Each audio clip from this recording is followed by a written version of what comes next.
We are lucky to be joined by Tyler Dunne of the Journal-Sentinel. Tyler, 3-day minicamp is over. Who impressed you out there?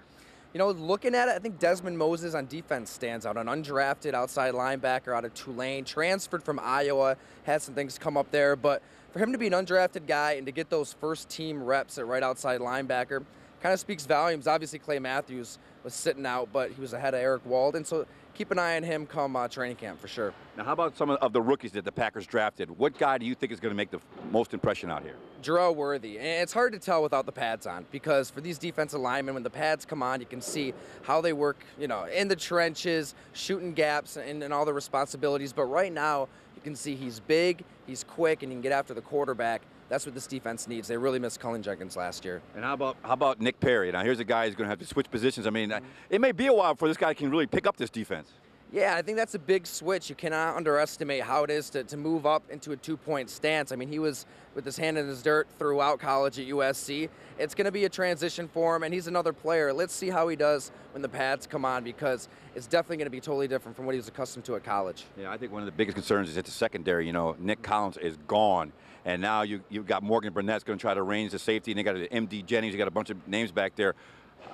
What do you think the secondary is going to go through coming up?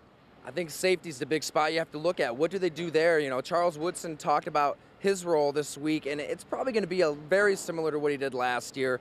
Mike McCarthy said it might change anywhere between 6 to 8%. So he's not just moving back to safety full time, at least not yet. So one of those guys has to step up, whether it's Charlie Pepper rebounding.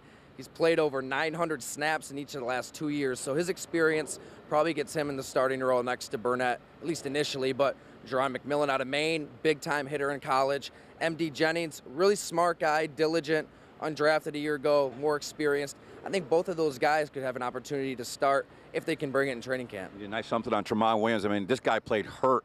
I mean, nerve damage in his shoulder. I mean, what do you take away from all that? I think it was a lot more serious than he let on last year. I mean, he had the nerve damage. He hurt his shoulder, found out about the nerve damage as he got going. And really, he played through it because they needed him to play through it. He only missed one game. And before last year, he had never missed a practice, let alone a game, in his entire football career.